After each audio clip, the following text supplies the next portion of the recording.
Ladies and gentlemen, on the line, I have Professor Melly Mel. When was the first time you ever heard anything about Crips? Well, when I first heard it, right, I was a youngster. It had to be around about 70 or maybe even 69. I remember the Herald Examiner, right? Remember the Herald Examiner, or do you recall it? I'm 43. I do for sure. Okay, so I used to sell newspapers on Western and Vernon. I worked as a back then. You would get to go to the newspaper stands, get your newspapers, and you would be able to jump. It wasn't the I don't think it was even called the RTD. It was pre-RTD, whatever the name was. The buses then, you know. And you would jump on the bus and you go to the front door all the way back, and you would sell people newspapers, right? So at this time, an article had came out. It could have been 70. An article had came out about Raymond Washington as being public enemy number one, and that's what stood out to me at that time at a real early age, because I had these newspapers and selling them. So occasionally I would just go down the lines and read what was there, you know, as a youngster. Okay. So that was the first time I was aware of it, because of the article that the Herald Examiner had printed up about Raymond Washington.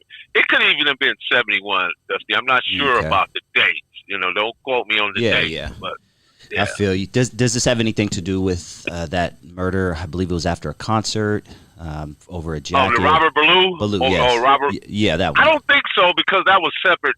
That was a separate incident. Gotcha. Because Raymond was the East Side guy, and the guys that was involved in the Ballou murders down at the Palladium were West Side guys. Okay. Not saying that they were separate, because of back then the Crips was one big old family. They wasn't separated. You know what I mean? The only thing you knew that they was Crips on the East Side, Crips on the West Side, Crips in Compton. Okay. Let's go back to before I do that. Actually, let everybody know what Crips that you joined when you were younger. I'm from originally from the Oaks Park area. So first, well, our neighborhood is comprised of two different neighborhoods, right?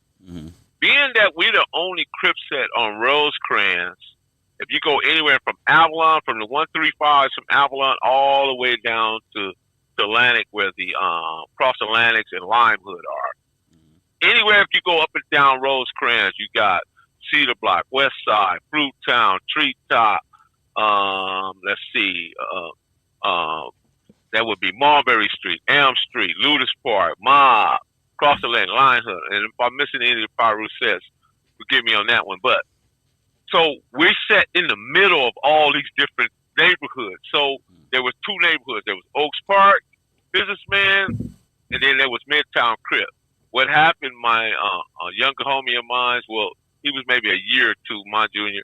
So his name was Bullet. We call him Bullet, but his name is Kim Bullet Tate. Yeah, I've heard his name several times. The two neighborhoods was kind of like at odds at each other for one back in that time. So Bullet didn't want to have nothing, being that he came from the Oak Side. His first gang he created was called the Cobras, right? And when you was in the Cobras, to be in the Cobras, you had to remember the little the triangle incense. Yes, they used to sell back then. You used to have to put one of them on your arm and light it, and when it burned down, whoever moved first was out of the game. And we think the milk crate challenge is done. Yeah. So you know that was Kim. That was his initiation, man. Whether you can hold the challenge on the incense burning down. So, but that didn't work out too well. So then he just came up. He was fascinated with the Ultimate Santana, Carlos Santana. If you look on that album, the Ultimate Santana, that's that original writing on that album is where Turtle had on his hat. If you go back to that 84 documentary, Gang City, with me, Turtle, Bad Habit Rabbit, Mondo, Twin, Gertie, let's see, Primo Pete, Big Bus, Rick Carter, Rat, Scrunchy, and let's see, and I did name Twin. Okay, all of us on there, right? If you go back there, you look at that hat that Turtle has on. It has that original writing off of that album. Damn. So that's where the name Santana. Never knew that in my life. Okay, named after Santana, Carlos Santana. Okay. Yeah. Carlos Santana, man. Gotcha. Okay. If you think about all the color, if you look at that album, how colorful and all the art and grams on it, you get fascinated by that. You know what I mean? As kids, the colors and design and everything. But go ahead and answer your question. Yeah. No, that documentary is a very popular documentary, and I'm talking about I think it came out in '84, was it? Yes, it's called Gang City. Is it true that documentary, it was really to uncover the gang violence that was going on because the Olympics were in town? That part is true. What they did around the world, the media had put the world on notice about the Summer Olympics being awarded in 1984 to the city of Los Angeles. So in the minds of the world, they're thinking, well, they got a huge gang problem in that city. You know, how will we be protected? Will it be safe? Are we secure? You know what I mean? Because you're thinking we're here, we're seeing it one way, but around the world, we don't know what the media is telling these guys. So what happened, the BBC put together a film crew, a documentary crew, and they came over, and when they did, they hooked up with a detective from OSS. His name was Graves. So they asked Graves the question, out of all the Crip gangs and everything, who he saw is the most dangerous and who would represent be seen as problematic. So he quickly, I don't know why he said it, but he said the Santana Block Crips. So when he tell this guy, the guy say, hey, well, that's who I need to talk to, you know? So he brought him over. So the guy, when they rose up, man, we all out on Spring Street. You know, how did that happen? I got to hear this story, yeah. So me, Turtle, and the rest of some of the homies I just named, a bunch of us, Kizzy, Mondo, Bad Habit Rabbit, Twin, Gertchie, Primo Pete, just to name a few, right? Even Tanner Mike, a bunch of guys out there, right? Just, you know, because on a day-to-day, that's what you saw, man. Anywhere from 20 to 50 guys hanging out, you know what I mean? Because we had two houses, one front house, a back house, and another house across the street at that time. Or the house across the street came later. So, but anyway, we were congregating out there, you know what I mean? So the guy pulls up, man. The guy name was, if I remember correctly, was James. And he put up and he jumped out. He said, hello, mate. No. My name is James, English guy, right? And we looking at him. He say, I'm looking for Toto. Toto. Wow. You know, me and Turtle sitting there looking at each other like, man, what's going on with this dude? You know what I mean? Like, what's going on? And we see the OSS, so we think it's all a trick. So the OSS dude asked the man, was he all right? Was he okay? He had all his camera crew and his film people there. And he told the guy to go ahead. I got these chats. I talked to him. It'll be okay. So the sheriffs left. Damn. You know, they left. And we sat there chalking it up. So the guy was trying to, you know, it took him a while to convince us to do the documentary, right? It wasn't like we just jumped up and said, okay. Yeah. You know, after some back and forth and some money negotiated and stuff like that. So it was worked out. And we wound up doing it. He hopped in the lowrider with me and Turtle. For those who don't know it, that's me in the car with Turtle. As he doing the interview, he mentioned my name in there. And then we were at the skating ring when the girl asked him, that Turtle in there? Yeah, baby, it's me. Drop it like it's hot. And when he tell the other guys, skating ring partner, that's me and him all right there. That's a meme in itself, I think. That's literally a skating ring partner. Yeah. Skating ring partner. You know, so that's me and Turtle right there together, man. And so the guy, we took him to the skating ring. We took him to Florence in Maine, where we got pulled over by the highway patrol. They was running our numbers because we had lowriders. Back then, you know, lowriders were known for having parts that didn't necessarily belong to the car. You know what I mean? So, you know, so they was running numbers and stuff. Everything came back legit. They wrote a couple of tickets. Turtle took the ticket right there in front of the cameras. And if you go back and look at it, he tore the ticket up right in front of the police and the camera in the world right there and threw the ticket away. Damn. Did they do things like that to try to shield what was really going on in the inner cities during '84? I heard they did things like clear out a lot of homeless encampments or push them down. Well, around the Coliseum and around that exposition, that Adams area, they did. You know what I mean? So what we were trying to conclude in our minds, why would they even lump us in that when actually, you know, everything was like. Let me kind of back up a little bit so we can build up to that 84. So 79, 78, Mac Thomas was murdered. 79, Raymond Washington was murdered. Him and Ricky Silas. 79, basically Tookie was gone too because we never saw Tookie outside of a prison wall from 79 on to the day he was executed, right? Yeah. So then the prison industrial complex kicked up, right? They started building prisons like it was nobody's business. They building prison.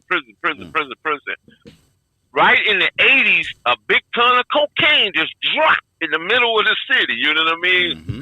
Seriously, you know, like we went over there. We didn't own boats. We didn't own airplanes. We didn't own none of that. We didn't go to Colombia and negotiate no deals with the Colombians, right? Uh-huh. But yet, all the cocaine wound up in the hands of who? The gang folks, yeah. Right? So when that happened, so now you got all this chaos. So now we're involved in the trade. You understand? We running pharmaceuticals without license. We running full pharmaceutical businesses without license. You know what I'm saying? That's a good way to put it.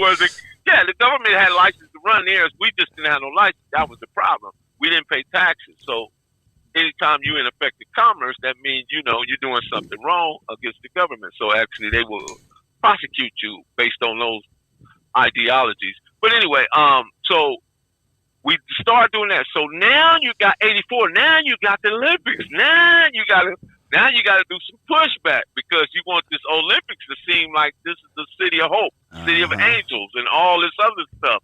And this is the place to be. You got Hollywood, you got Disneyland, you got the beaches, you got all these wonderful things that go on.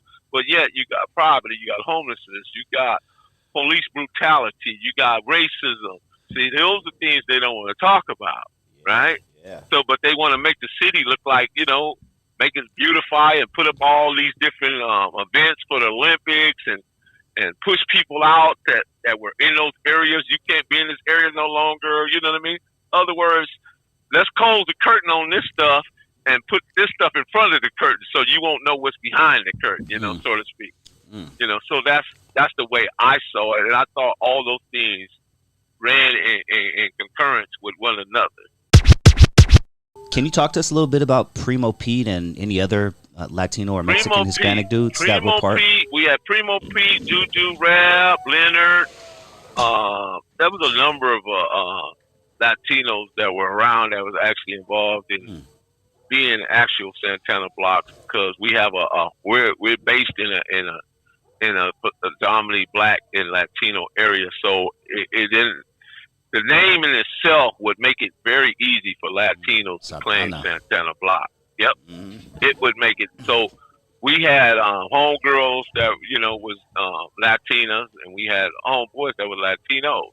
And we also had people like Jab, Poncho, Dopey, Cold Cheese, and Frito, and all these other cats from the CV3. We got along with those dudes. They was right there with us, man.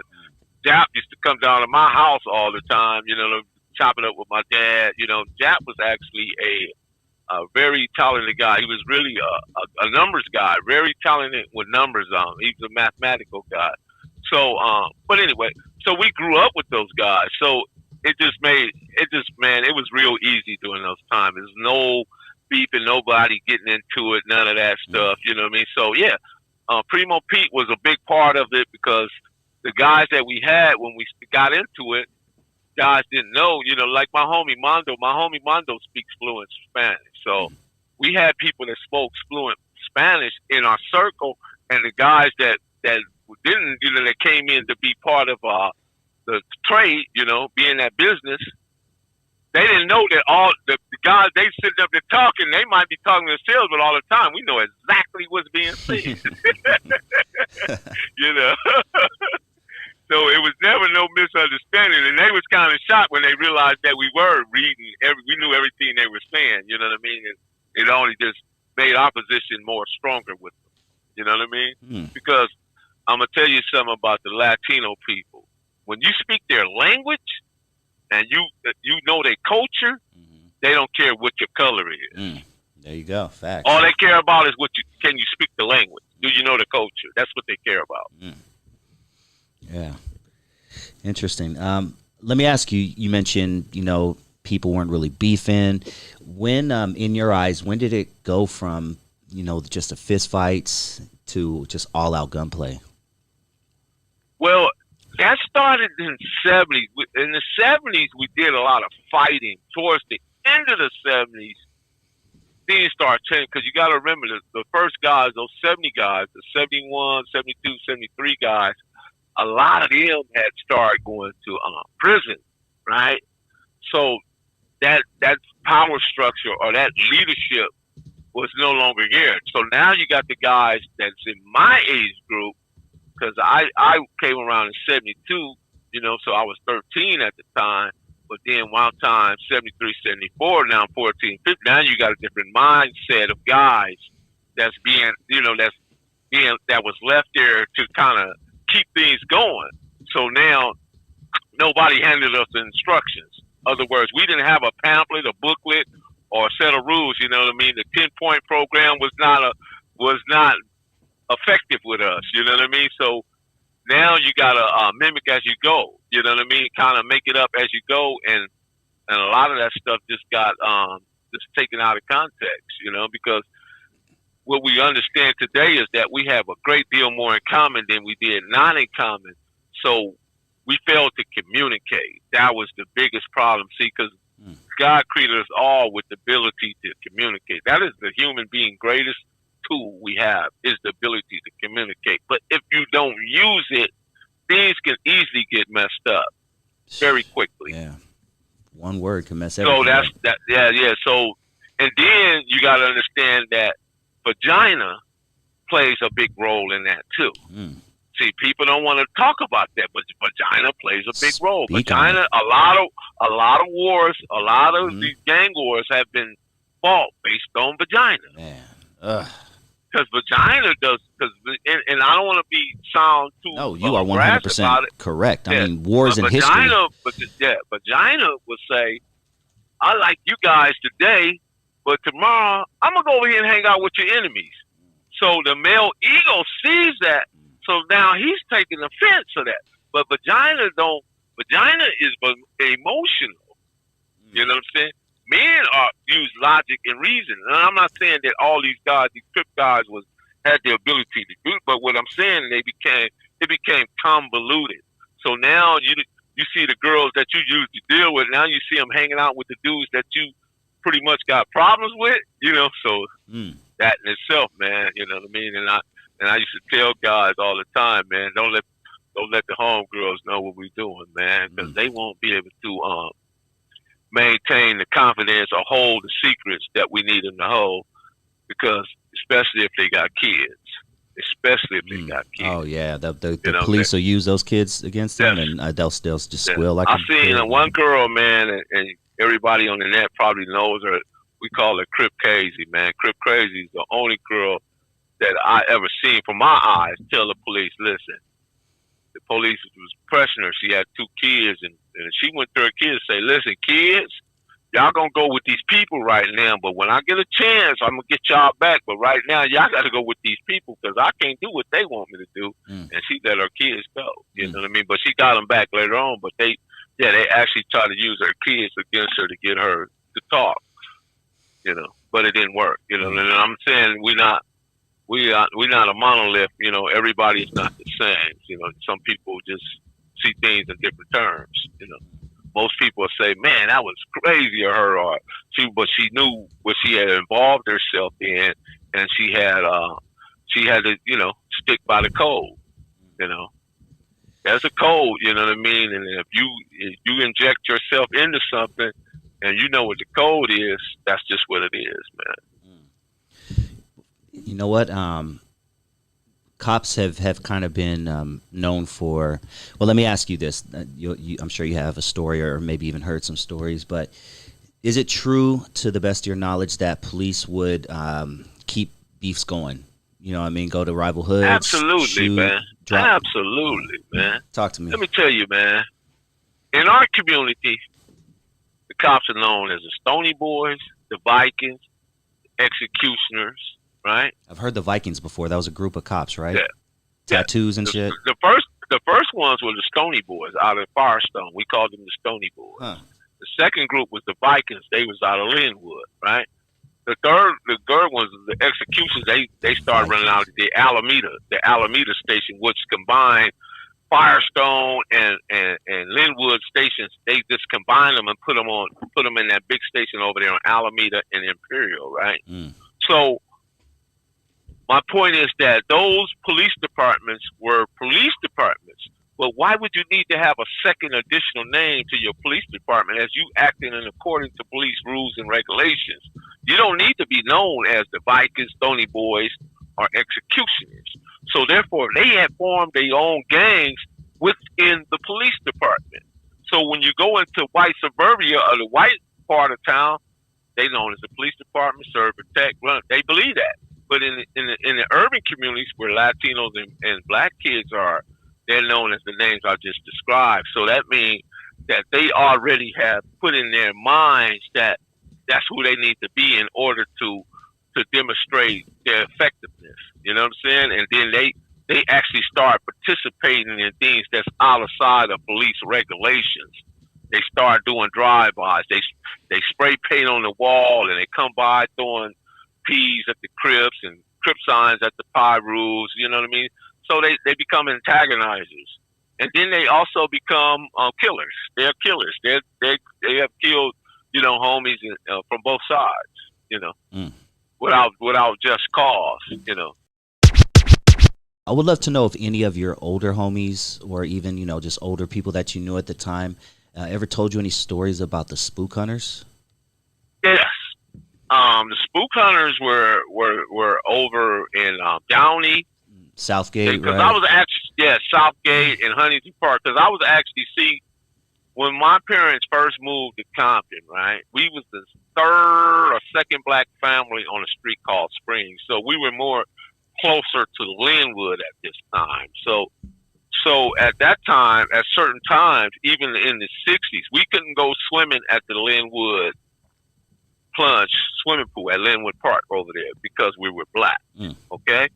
And at certain times, if you were black, you couldn't be caught over at that time. That was even during my generation. Damn, you look young as hell, man. I'm 62. Oh man, keep doing what you're doing, dog. I thought you were a lot younger. No, I'm 62. Okay. So I was born in 1959. Okay. So these groups were still there was still bits and pieces of it still left even during my time. Where what happens was the spook hunters would come. This is from now. I'm speaking outside of my knowledge. The spook hunters would come from Linwood or Southgate, Downey, Huntington Park, come over the train tracks, which was divided those areas from South Central, what we know as South Central now, but Watts and East Compton, right? And they would come over the tracks. It was the Alameda tracks, right? Which we know as the Alameda corridor at this time. And they would come over and attack black people in their communities. And then they would run back over to their communities. And the police would protect them. But if the police caught you over there in their communities, oh man, they jump on you, man. They be on you. You wouldn't even get close enough to them dudes to be effective. But when they came to your communities, it was like they was allowing. The police was engaging and indulging in their actions. Yeah. So the racism was really still strong because, like I say, man, 68, 69, I couldn't go swimming in Linwood just because, because I think at that time we played like a dime or a quarter to go swimming, but they had a specific day for black people to go swimming. That's crazy, man. And then at that time, Linwood had the all-white police cars, representing the all-white police department. There was no sheriff. There was a Linwood police department. They drove all white cars, and at times they would catch you up there by Sears and Roebuck, and there used to be a Sad Shack on the corner, there was a Sad Shack, which was kind of like a sports store, and then there was Sears and Roebuck, and then there was CVS, JJ Newberry's, Daniels, Market Basket, and a couple of other different stores, Tom McCann, Gallon Camp, all those stores are right there. And you would have to be careful over there. Damn. Now my last question. None of those stores exist over there anymore. All gone. Yeah, yeah. Yeah, all And it's gone. a trip that I know that at one time Compton pretty much had all businesses were owned by black people. Yes. And just then you turn around and now it's the total different scene. Yeah. Mm. Civil rights, man. Damn, Civil man. rights did more against us than it did to help us. That's for sure. Ooh, Because my when we was man forced to said be it. together, man, we was Worked together, man. I remember when marriage was on the rise. James Yeah. Brown, 80% of black people was married prior Stayed together. prior to 65. After 65, it started going down because the government became the new man. Baby daddy. Melly, we could go on, dog. You don't even want me to go on it. We will be here for 2 hours, my man, because there's a whole history behind that. I encourage everybody out there to look into that. Yeah. Government's the baby daddy now, man. Well, man, I'm an almanac in this stuff, man. I do it, man. I do it for real, Dusty. You know what I mean? I talk to politics. I talk to religion. I love that. I talk to gang history. I'm not limited in that capacity, man. I say the only limitations anyone ever have is the ones they place on themselves or they allow others to place on them. So it's up to us, man, because reading, right? If you fall in love with reading, you will learn your true identity. You will learn yourself, It's when you don't read is why you run it to and fro and don't really understand this phenomenon we call the so-called game of life. You don't really understand it, or you don't have enough, because knowledge is not power. Money is not power. Information is power, Dusty. Information. The more because people are selling information as we speak. Facts. Even what you do with the content creator. This is about information we provide. And we provide the information, and we get, we make partnerships with YouTube, Patreon, Twitch, or whatever, you know what I mean? And we, you generate revenue with that, you understand? Because you're actually selling information. Yeah, and just for people out there, just make sure that with so much information out there, make sure you're tuning in with the right information, and you listen to both sides, and you make your own point of view at the end of the day, so you can say absolutely. that. 100% agree. 100% agree.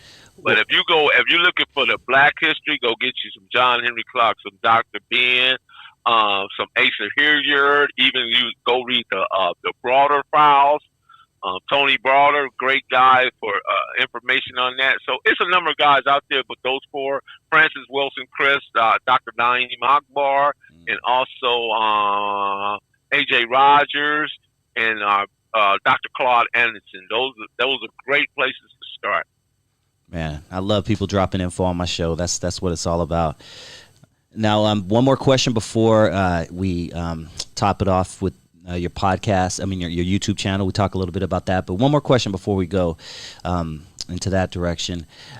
You personally, you've lived, here for quite some time on this earth in LA County specifically, Compton. You've seen crime, go up, down. It's been a roller coaster. It was probably, down when you were younger, then it went up in the 80s when crack hit and all that, and it went down, as of like maybe 7-8 years ago. Crime was at an all-time low in LA.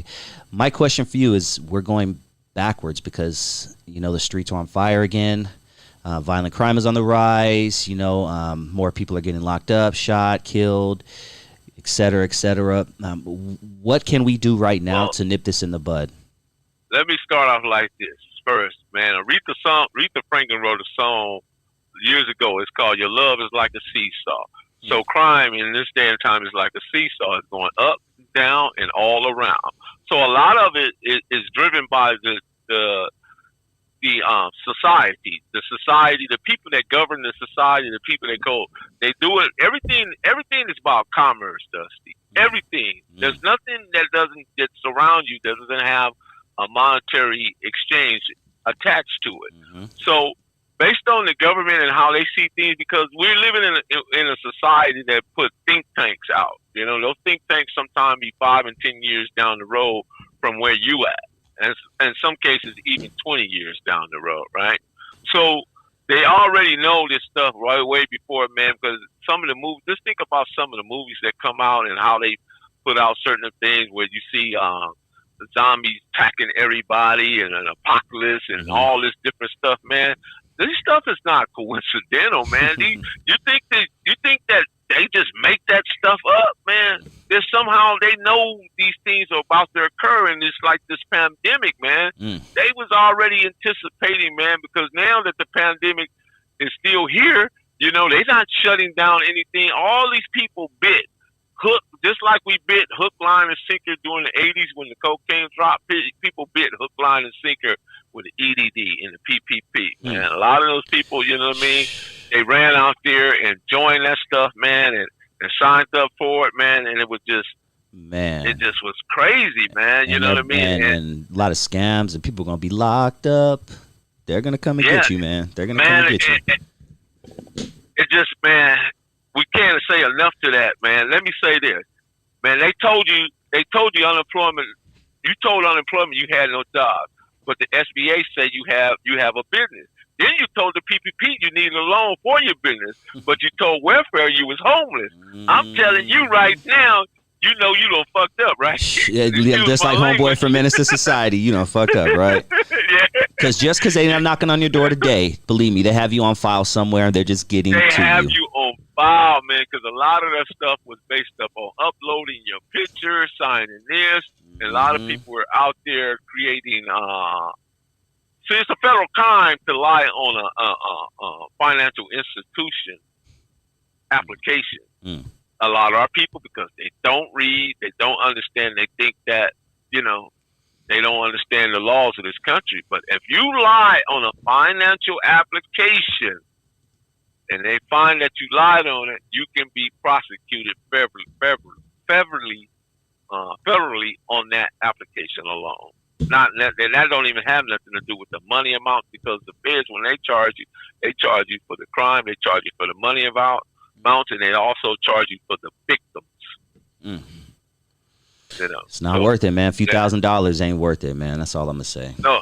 So if you did that stuff on just because, you know, you made up some stuff, man, you got to be able to stand on it, man. Because 22 and 23 is coming, and they will be doing auditing taxes. So if you can, man, at least try to get those loans forgiven. Yes. You may have a standing fighting chance with that. Man. The Hood Postman. What's the mission behind your channel? Delivery, bro.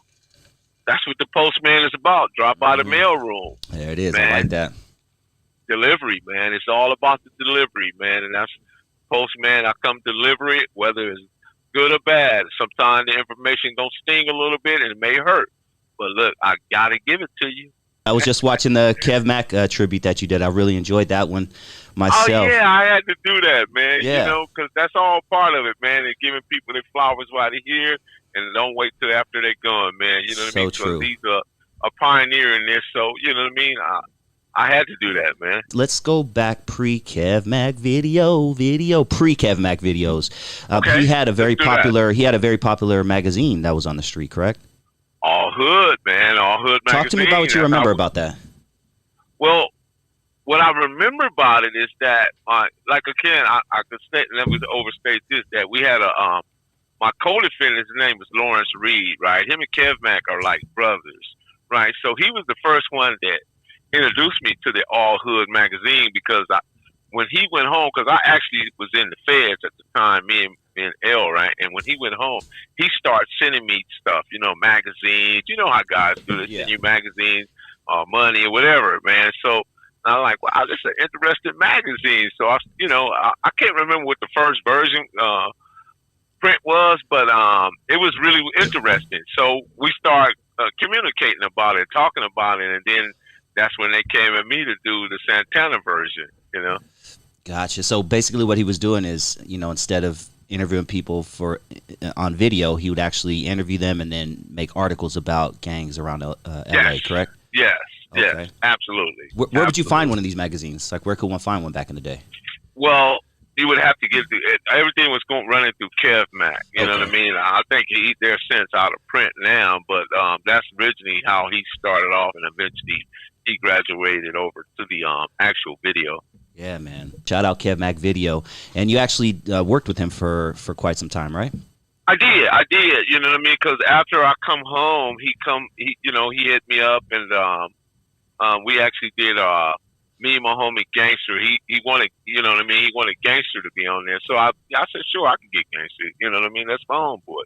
So me and Gangster went on there, and we actually did it together. You know what I mean. And it came out really well. It was a big success on that part. You know what I mean. So that, you know, it went over so good, Dusty, that, man, I enjoyed the heck out of it, you know, and and at that point, man, I was like, yeah, this is really cool. I want to do this. So I asked Kev, man, could I help, you know, get some more people on? I knew a lot of people in the city, and I can be, you know, bring them to the table, and he agreed, and we took off from there, bro. Love that, man. That's great history right there. Let's go back a little bit. I want to get to know about Melly Mel and where you come from and all that good stuff. Tell everybody where you grew up. I grew up in Compton, California, born and raised, man. I'm a Compton baby for real. What was your upbringing like? Mom and dad around, you know? Mama, dad, middle class. Dad was a career military person. Mom worked at an electronics place. Back then, remember they had Xerox and Hughes and all those different places. That's what Mom worked at, you know. So, and she also, I remember her first job though was really Mattel. Oh wow! That's her first job. She moved from Mattel to over to the aircraft industry to actually to the Xerox. I guess they was into at that time. They was in the copy machines at that time, and they graduated to computers or whatever, you know. So yeah. Okay. So man, that was and my dad would take us on the weekends. We would go down to Fort MacArthur. We would go down that time the Navy base was still around, Dusty. So we would go to the Navy base and have ice cream on the ships, and you know, tour the bases and go to the commissary. You know, that was always exciting for us to go, because the commissary was something different than the regular grocery store. Man, it was like really, you know, different. I don't know. It just seemed different to me, but it was just, I guess, because the way it was set up, man. Because they were thinking bulk back then, way before you got the Costco's and Sam's Club. You went to the commissary and they sold in bulk. I encourage everybody out there to check him out on YouTube, The Hood Postman, all one word. Where else can everybody find you? Oh, they can find me on Instagram, Twitter, Facebook. On Instagram, I'm known, again, The Hood Postman, DAHOODPOSTMAN, one word, The Hood Postman. And on Twitter, I'm, again, The Hood Postman. On Facebook, I'm Melly Gibson, MELLYGIPSON. So that's it, man. Thank you for tuning in to Dusty Vision TV. Please hit that like button if you have not already. And if this is your first time joining the channel and you like what you hear, please hit that subscribe button. And if you enjoyed this video, you just might appreciate this bonus clip I'm about to play for you right now. People who live in the hood have seen things, heard things, been aware of things, been witness to things that only people who go overseas and fight for countries see. That's right, ladies and gentlemen. And they carry this with them forever. Think about it. Think about the thing an average gangster sees. They definitely see the unaliving of people. They definitely see that, and they experience loss. You know how many members, former members, I guess I should say former bangers members, you're always a member, I guess, I don't know, that I've interviewed that have told me that they can't even count how many people they've lost in their life? Literally, like they couldn't put a number on it. Man, like I can't even put a number on it. Play 20, 30, 40, I don't know. Especially if they grew up in the 80s and 90s and they were doing their thing back then. Especially back then. Not taking anything away from the people out on the street right now, but the breed of gangster from 1980 to, I don't know, 1999, by all accounts, I think everyone can agree was a different breed. It's crazy. All over the country. Spread like wildfire. Every state you could think of has C's and B's. Every major city, for the most part. There are a couple that don't, right? Chicago, not really. Philly, I don't think they do. I apologize if you guys do. If you do reach out, I would love to interview you. But for the most part, I don't think there's many C's and B's in Philly and Chicago. Those are the only kind of two that I could really think of. But damn, they're everywhere else in the country. Alaska, Hawaii, Rhode Island, motherfucking Maine. There are C's and there are B's. And all these kids are experiencing trauma. They're experiencing things that only someone who served in Iraq would see.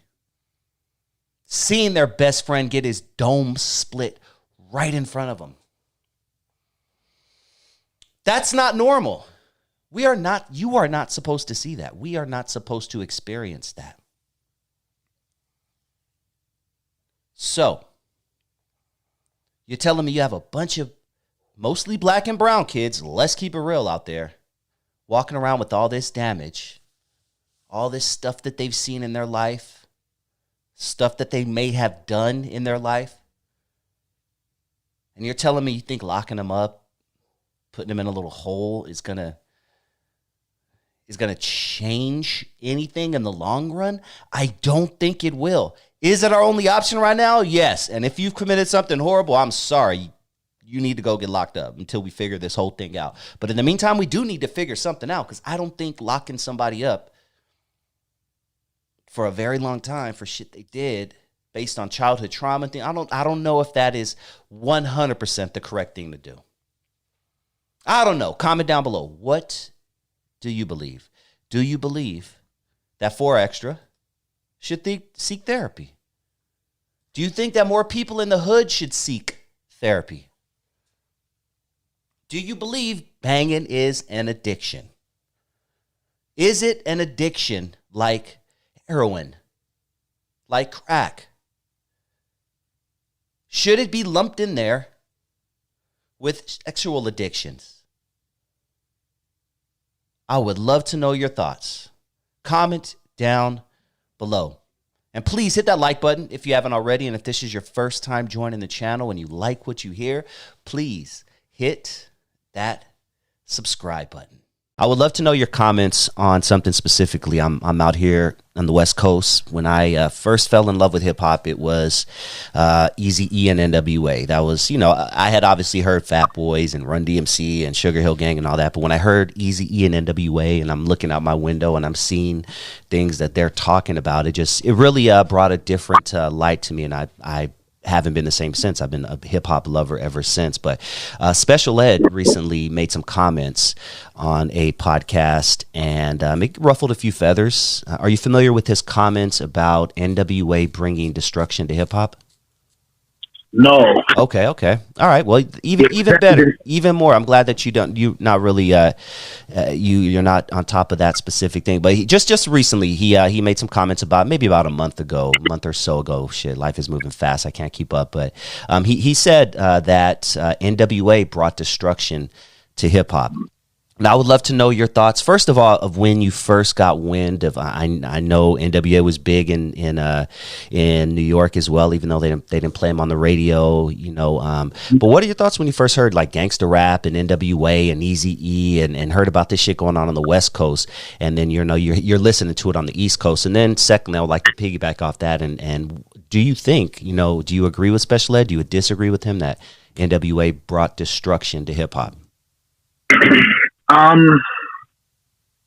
think Special Ed might have a point. Break it down. I think it's something to think about. I feel like before NWA, rap may have been mostly about trying to make people dance or trying to speak on the empowerment of Black people in the urban cities, and also just kind of be a voice of the people and the things that they're going through in the urban cities. And NWA definitely came on a very more ignorant vibe. You know what I'm saying? And they but I feel like NWA definitely was speaking from the inner city perspective, though. They just wasn't as politically correct. But but overall, I mean, you got to admit, gangster rap definitely has brought destruction. Like, come on, like no one can argue that.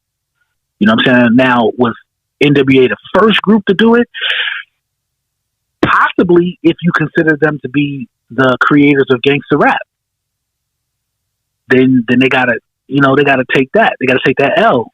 You know what I'm saying?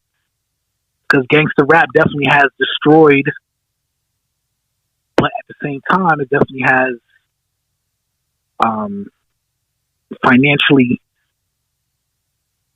empowered hip hop as a whole, but to a bloody end. You know what I'm saying? Me personally, when NWA was out, I wasn't really a fan, to be honest with you.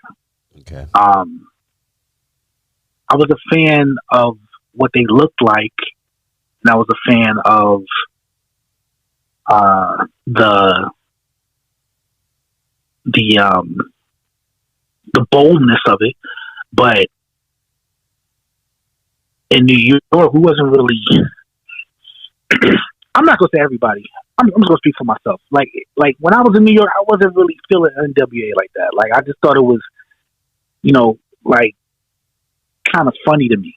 You know what I'm saying? Like you remember that movie CB4 that came out? Of course. Straight out of So I looked at West Coast. Yeah. So I was thinking. So when I looked at the NWA after that movie came out, it just kind of. Like that movie was a clear depiction of what I was thinking. That makes a lot of sense. What I was thinking about NWA, because it was built after them. Yeah, you're exactly right. Yep, it was a parody act of NWA, so that makes a lot of sense. So, yep. Yeah, and even looking back, and Chris Rock is from New York. Oh, okay. Yep, he is. Chris Rock is from New York. He's from, I want to say, he's from Brooklyn. You know what I'm saying? So that's kind of the perspective that we kind of had on NWA. Like they could have been the realest people in the world, right? But we wasn't really looking at them like that. Like we wasn't looking like the Jerry curls and the sunglasses and the Dickies outfit was not our style. You know what I'm saying? Mm-hmm. So NWA was not a group that appealed to me, to be honest with you. You know what I'm saying? Now later on in life, I respect NWA. I love NWA. You know what I'm saying? I love Dr. Dre. I love Easy Eve. You know what I'm saying? Like I love it at this point. But when it first hit, and I mean, when I was young and I was getting into rap, that was not a group that I would have imitated or would have been in my playlist. You know what I'm saying? Yep. The gangster rappers that made me love gangster rap was Onyx. Because when Onyx came out with that song, "Throw Your Guns in the Air," didn't one gun go off live at a award show one time or something? I think. I believe. Yeah, they actually. Yeah, I think he pulled out and then it went. Yeah. Yeah.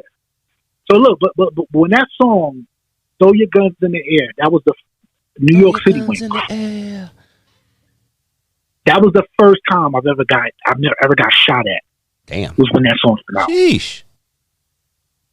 That was the first time ever. Like, and it's not like I've been shot at a bunch of times, but I've been shot at probably 3 times in my life, and that was the first time when that song came out. That was the first time I actually had someone aim a gun in my direction and fire it.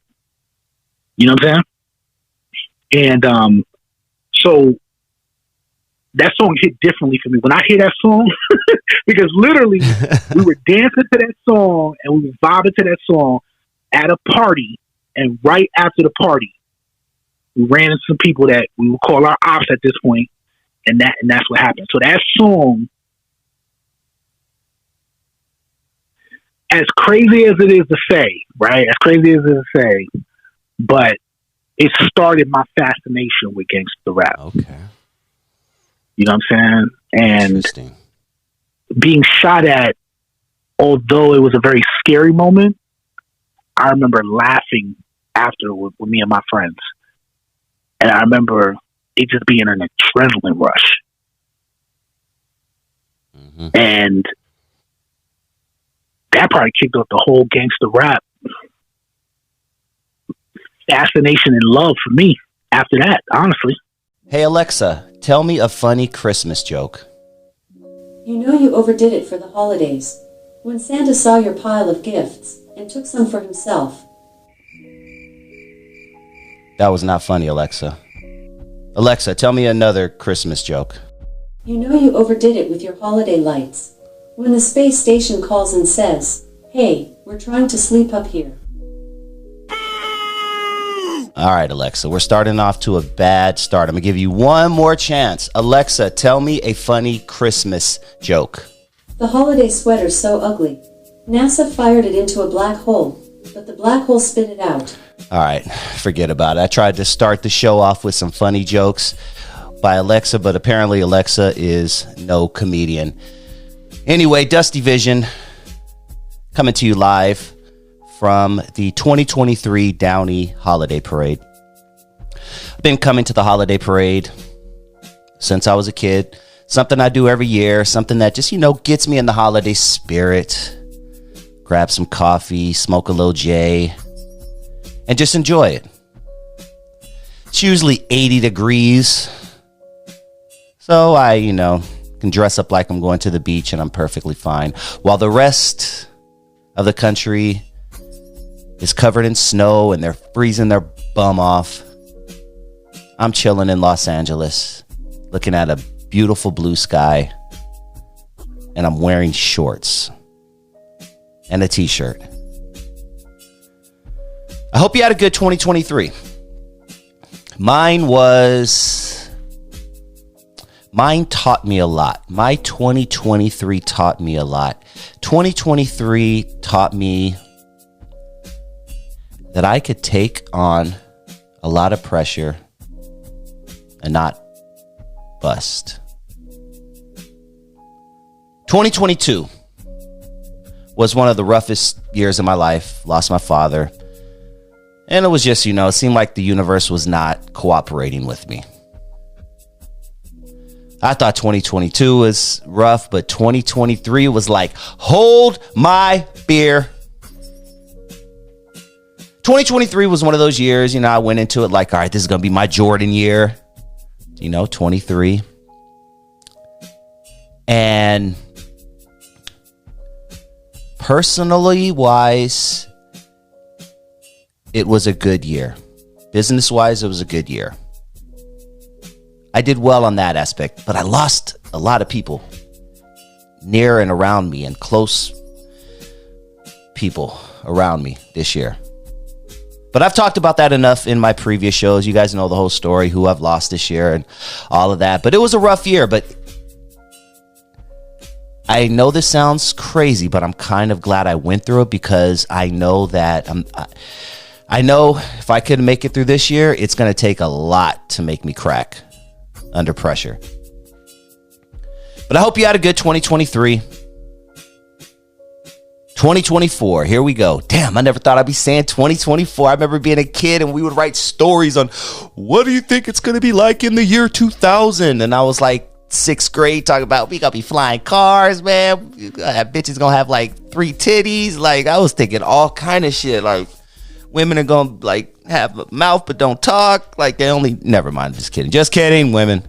But the future seems so bright. 2000 seemed like, God, like it would never come, bro, when I was 5th, 6th grade. Now, We're 24 years past that. What a trip. But I'm digging this ride called life. I hope you are also. I hope whatever you went through this year, you were able to handle it without cracking. I know I came close, but thankfully, I'm here to talk about it, and I'm going into 2024 with a very positive outlook. Christmas time is here. Just like that again. This shit comes every it seems like Christmas is every month. That just came so fast. It was just I remember last Christmas like it was yesterday. But here we are, man, and something I like to do during the holidays, and I usually always start right after Thanksgiving, is I love to watch Christmas movies. Look, I know people call them holiday movies. Look, I'm just old school. I'm Christmas. They're all usually based around Christmas. I love watching Christmas movies. Some of my favorites. Probably my favorite, definitely. This is the first one I usually watch for the year. This is a tradition. I make a whole night out of it. Get some dinner, maybe some Chinese takeout. Roll up a Fat J. And I watch Friday After Next with Ice Cube, Mike Epps. Mike Epps, who to me is just one of the funniest, most intelligent stand-up comedians of our generation. Years from now, they're going to look at Mike Epps and realize this dude was here before. He was here before, man. A lot of improv. But yes, that movie always gets me into the holiday spirit just off top. Comment down below. What movie gets you in the holiday spirit? But before you do that, please hit that like button if you haven't already. That's all I ask. Just hit that like button, please. Like right now, like boom, like please. Thank you. But yeah, I like that. I like watching Home Alone. That's a great movie. Love watching Home Alone. What horrible parents Home Alone, the parents were at Home Alone. Those were some horrible parents leaving their kid behind all those times. But you know what? Made for a great movie. Here, let me pull up, just for shits and giggles, I'm going to pull up top 50 Christmas movies. All right, here's a list right here. Top 50 Christmas movies. And this list is stupid, so they're starting at number 1 as opposed to most lists, which would start at 50, but I don't feel like skipping ahead to 50, so we're just going to start with whatever website this is that says these are the top 50 Christmas movies of all time. Number 1 off top is It's a Wonderful Life. I never really liked that movie. Number 2 is Die Hard. Yeah, there's an argument that is a Christmas movie. It isn't a Christmas movie. I don't know. All right, Gremlins. All right, off top, we're starting off kind of dumb because I don't like any of these first 3. Let's see. Number 4 is Elf with Will Ferrell. I wasn't really feeling that one. 5, Bad Santa. Bad Santa was cool. I watched it a couple times and chuckled a bit, but would I put it at number 5? I don't think I'd put that at number 5. Okay, all right, well, let's see what other Christmas movies on this list. And comment down below, like I said, what is your favorite Christmas movie? All right, now we're talking. Number 6, they say Home Alone. So they're telling me that this list thinks that Bad Santa is better than Home Alone? Nah, you tripping, dog. See, it's where lists come in. Then I start putting my list. No, man, it should be number 4, not number 5. All right, so they say number 6 is Home Alone. Then number 7 is A Christmas Story. I never really liked that. It was okay. The kid put his tongue on the thing. That's all I remember, right? I feel like they used to make us watch that in school, and I didn't like it. But I do remember A Christmas Story. I do know that one of the kids in that movie, little fun fact here, ended up doing adult movies later on. He was also the little kid from the movie The Toy with Richard Pryor. Fun fact, look it up. Go down that rabbit hole, you pervert.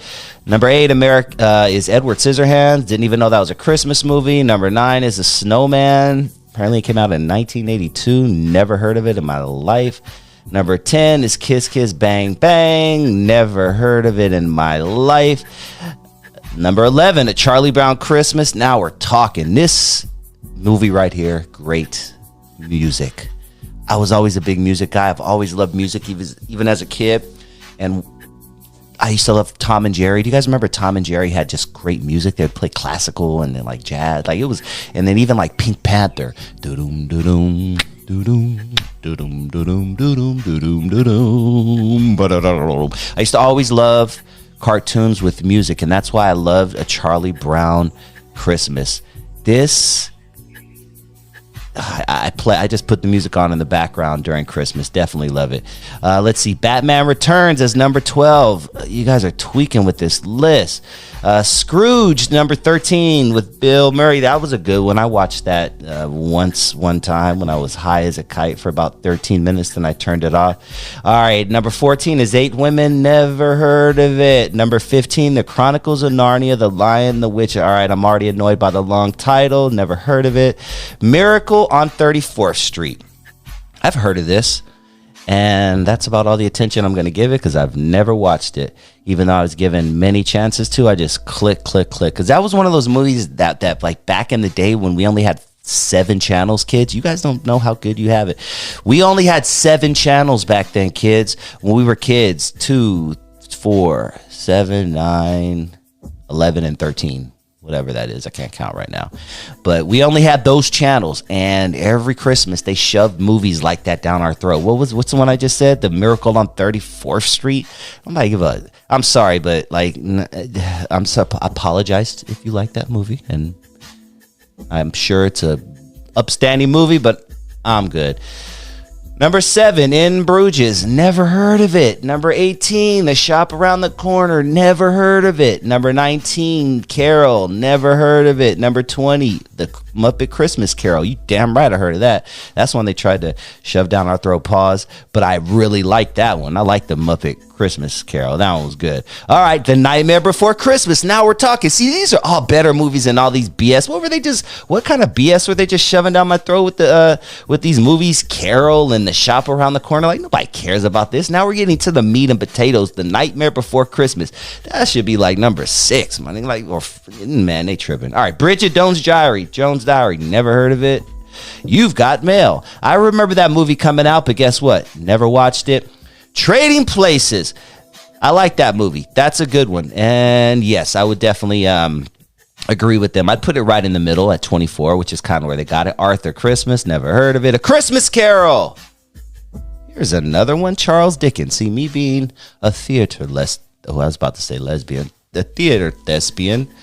That was a slip of the tongue. Well, technically, I'm a lesbian. I love women. Hi.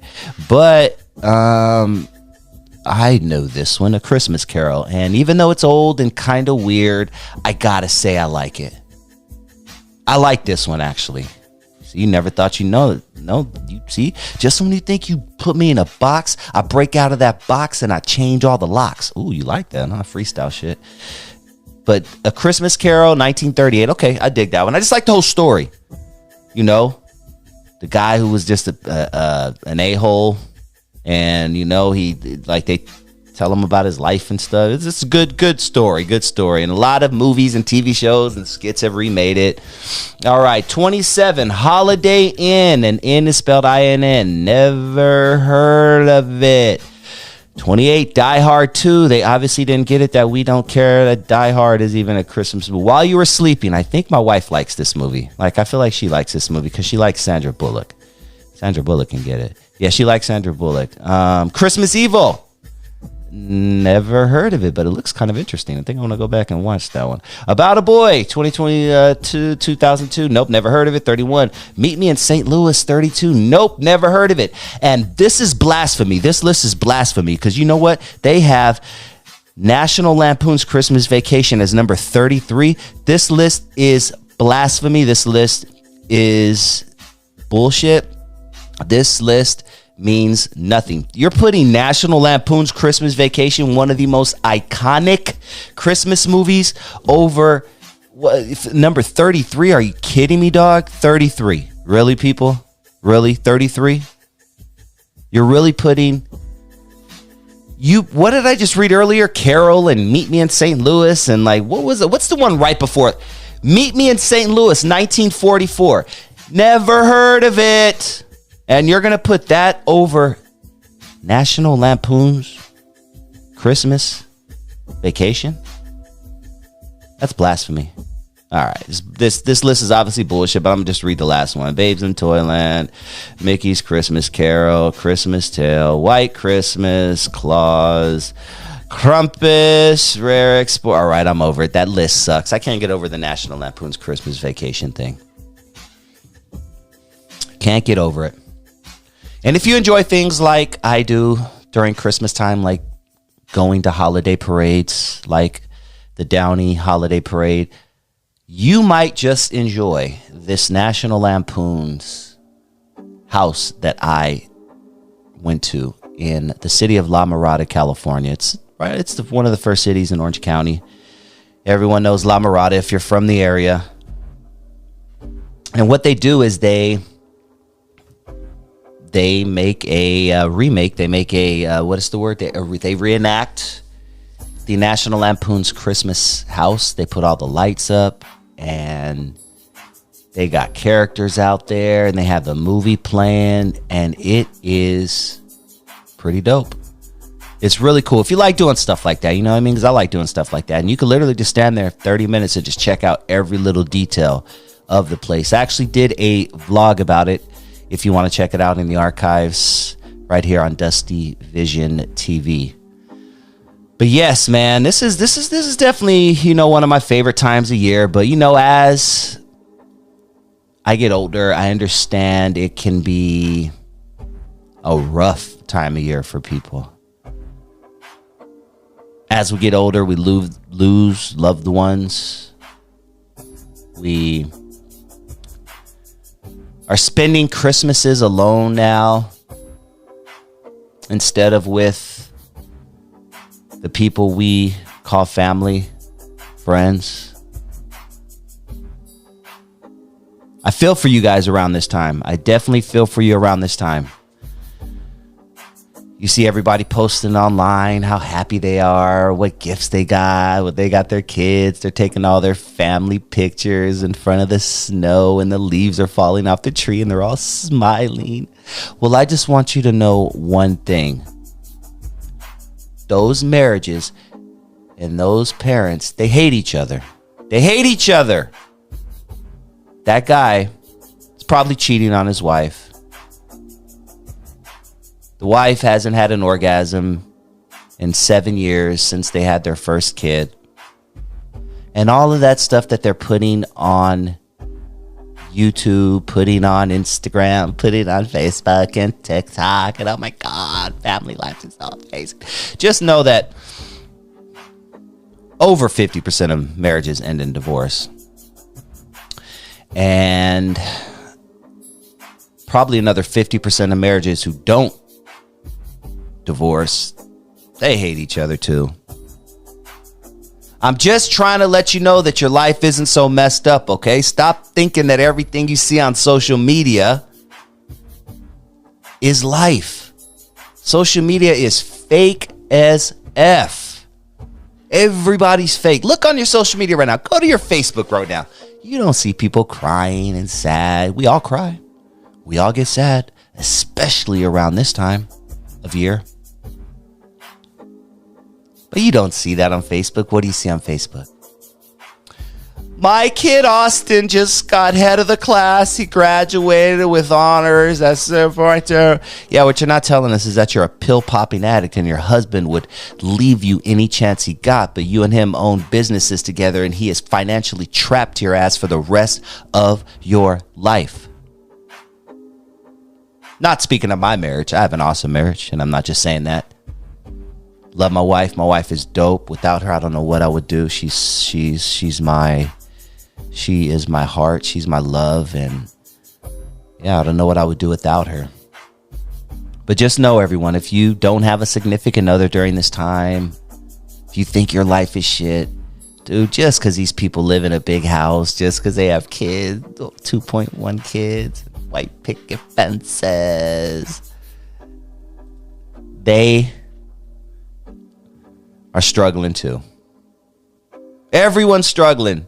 I just tell people to stay off social media during the holidays if it bothers you that much, because a lot of people get bothered by what they see on social media. It just makes you more depressed, and I get it. Got all these girls with fake asses and fake tits and fake lips, and like, first of all, y'all need to stop that. Can we stop? Can 2024, can we ban the fake lips and the fake asses and the fake hips and the fake, oh, the fake tits are cool, but can we ban like all of the fake stuff? Because I've never heard fake eyelashes. I've never heard a guy say she'd be so much hotter if she had longer eyelashes. Men listening right now, have you ever looked at a woman and said, man, she is so fine, but dude, her eyelashes, bro? Yeah. Her eyelashes. Yeah, right? You feel me? You see what I'm saying? Never in the history of mandom has that happened, ladies. So why do you do that? You do it for other women, right? You do it for other women, don't you? Knock it off. You're beautiful without those 3 feet eyelashes. Knock it off. You're beautiful without that filter that you feel like you have to put on every single picture. I've seen you in person. You're beautiful. Stop it. Go into 2024 with more confidence, because you are the shit. Now, a lot of you bitches need makeup, so you can go on and keep like putting makeup on, keep doing all that, because a lot of y'all bitches need makeup. You're about as ugly on the outside as you are on the inside, and y'all hoes can disregard everything I just said. I'm talking to the most women out there. Most women who don't need to be doing that shit. Most of you women don't need to be doing that. You're beautiful. And I hope in 2024 you understand that more. Men, not everyone is a baller. I know you see people, rappers, influencers, getting in and out of cars, getting all the hoes. Those cars are rented, and those hoes don't know it, and they won't know it until it's too late. Having a regular job is okay. There's nothing wrong with having a regular job. Please stop living up for social media.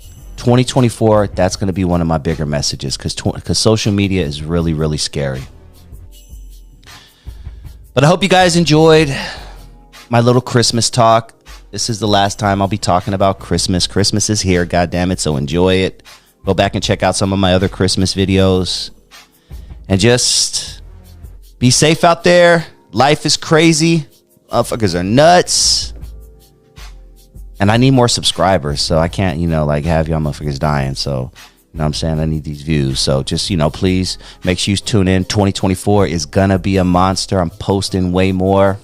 And follow and subscribe to my Rumble channel, Rumble DustyVisionTV on Rumble, RUMBLE. Rumble is where I'm going to be doing a lot more stuff. I'll talk to you guys soon. Merry Christmas, Happy Holidays, and all that good stuff. Peace.